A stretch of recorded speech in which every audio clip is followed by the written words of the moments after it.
जो कौम के गद्दार होते हैं, सवर्णों के वफादार होते हैं, वही गद्दीदार होते हैं। तो कौम का जो संरक्षक होगा, बाबा साहब ने कहा था कि मेरे और देश के हित के बीच में जब टकराहट होगी तो मैं देश हित को सर्वोपरि मानूंगा। लेकिन वहीं दूसरी मेरी प्राथमिकता है कि जब दलित और मेरे हितों के बीच में टकराहट होगी तो मैं दलित हित को सर्वोपरि मानूंगा। तो वह कौम के गद्दार हैं, अपनी कौम के गद्दार हैं। ऐसे गद्दारों को मैं जो है नेता नहीं मानता।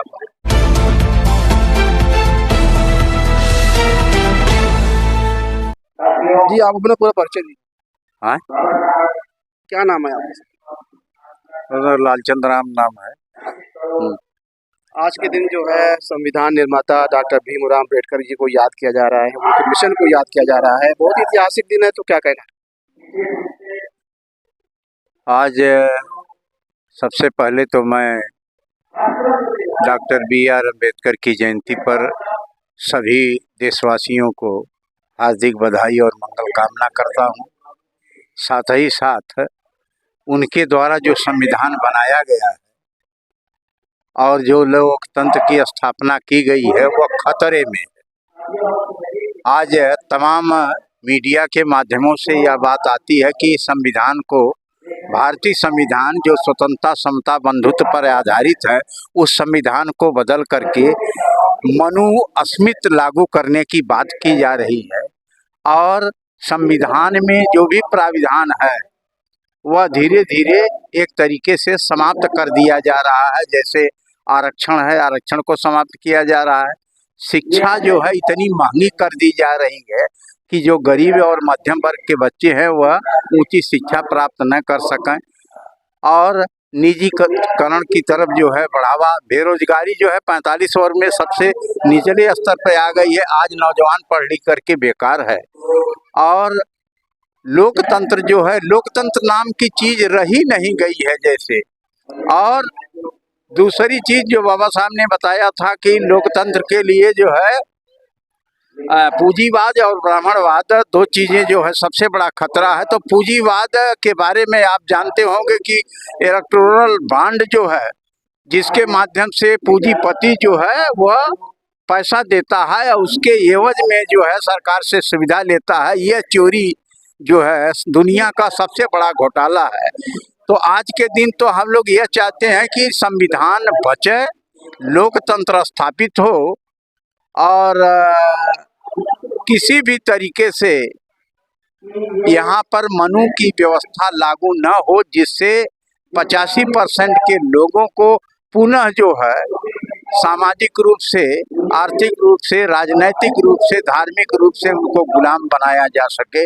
यह प्रक्रिया बंद हो, सत्ता परिवर्तन हो और लोकतंत्र की रक्षा के लिए हम सबको जो है उठ खड़ा होकर के संविधान और लोकतंत्र को बचाने के लिए आज अवसर आ गया है कि ऐसे अवसर पर लोकतंत्र और संविधान को बचाने के लिए हमको जो है जो भी करना है वह करना चाहिए। नहीं तो यह SC ST OBC जो है इसका अस्तित्व जो है समाप्त हो जाएगा और यह पुनः जो है गुलामी की स्थिति में रहेगा। इन्हीं शब्दों के साथ मैं पुनः देशवासियों को अम्बेडकर जयंती की हार्दिक बधाई देते हुए अपनी वाणी पर विराम देता हूँ। जय भीम, जय भारत, जय संविधान। आपने कहा कि संविधान और लोकतंत्र खतरे में है, लेकिन दलित समाज के नेता जा रहे हैं बीजेपी में। जो वर्तमान जो सरकार है बीजेपी को उसमें शामिल हो रहे हैं, उसका दामन थाम रहे हैं। जो कौम के गद्दार होते हैं, सवर्णों के वफादार होते हैं, वही गद्दीदार होते हैं। तो कौम का जो संरक्षक होगा, बाबा साहब ने कहा था कि मेरे और देश के हित के बीच में जब टकराहट होगी तो मैं देश हित को सर्वोपरि मानूंगा। लेकिन वहीं दूसरी मेरी प्राथमिकता है कि जब दलित और मेरे हितों के बीच में टकराहट होगी तो मैं दलित हित को सर्वोपरि मानूंगा। तो वह कौम के गद्दार हैं, अपनी कौम के गद्दार हैं। ऐसे गद्दारों को मैं जो है नेता नहीं मानता। बाबा साहब के मिशन को लेकर भानु कुमारी महावती जी चल रही है कि उनके मिशन को भूल गई? बाबा साहब का जो मिशन था दलितों शोषितों को मानवीय स्तर पर ला करके मानवीय अधिकार दिलाना, तो मायावती जी जो है बहुजन हिताय बहुजन सुखाय लोकानुकंपाय की जगह उन्होंने सर्वजन हिताय सर्वजन सुखाय हाथी नहीं गणेश है ब्रह्मा विष्णु महेश है मिशन से वह भटक गई है, जिसके कारण जब दिशा सही होती है तो दशा में परिवर्तन होता है, और जब दिशा गलत होती है तो समाज की दुर्दशा होती है। तो आज जो है समाज देख रहा है दुर्दशा का कारण कि मायावती जो है अपनी निजी संपत्ति को बचाने के लिए वो अकेले जो है चुनाव लड़ रही है, नहीं तो बड़ी से बड़ी भाजपा पार्टी जो है छोटे छोटे लोगों को जो है इकट्ठा करके लड़ रही है। क्या कारण है कि बसपा जो है अकेले चुनाव लड़ना चाहती है? इसका मतलब है कि वह निजी संपत्ति की रक्षा के लिए जो है मिशन को जो है ताक पर रख करके बाबा साहब के मिशन को उन्होंने समाप्त सा कर दिया गया। मिशन नहीं रह गया है, वह कमीशन में बदल गया है। वो लड़ाई जो है वो तेवर जो है मायावती जी का नहीं दिखाई दे रहा, क्या कारण है इसके पीछे?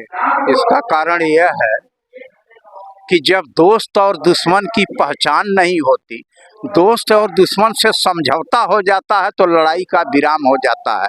समर से समरसता, समरसता से शिथिलता और शिथिलता से अंततः मृत्यु। जब समर था तो 15 और 85 की लड़ाई लड़ी जा रही थी, 15 एक तरफ 85 एक तरफ, लेकिन जब 15 और 85 को समझौता हो गया और सर्जन हो गया तो लड़ाई समाप्त हो गई। इस नाते बहन जी जो है सड़कों पर या कहीं लड़ाई नहीं लड़ रही है। हाँ जी, तो कह रही है कि मानवर काशीराम के मिशन को लेकर हम आगे बढ़ रहे हैं। मान्यवर काशीराम अपनी मीटिंगों में कहते थे कि जो सवर्ण हो मेरी मीटिंग से निकल जाए, नहीं तो अपशब्द में निकल जाएगा। क्या मायावती जी तो ब्राह्मणों को, पंडितों को, ठाकुरों को टिकट दे करके लड़ा रही हैं, और उनको जो है हम हाथी पर।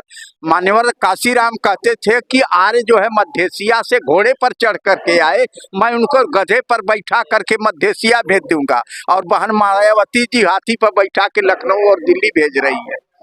आप हमसे बातचीत कर रहे थे खबरों नदर चैनल के लिए। शमीम जराजपुरी, आजमगढ़। ताज़ा और तमाम खबरों को देखने के लिए हमारे चैनल को सब्सक्राइब करें। वीडियो पसंद आए तो लाइक और शेयर करें। खबर और विज्ञापन के लिए संपर्क करें।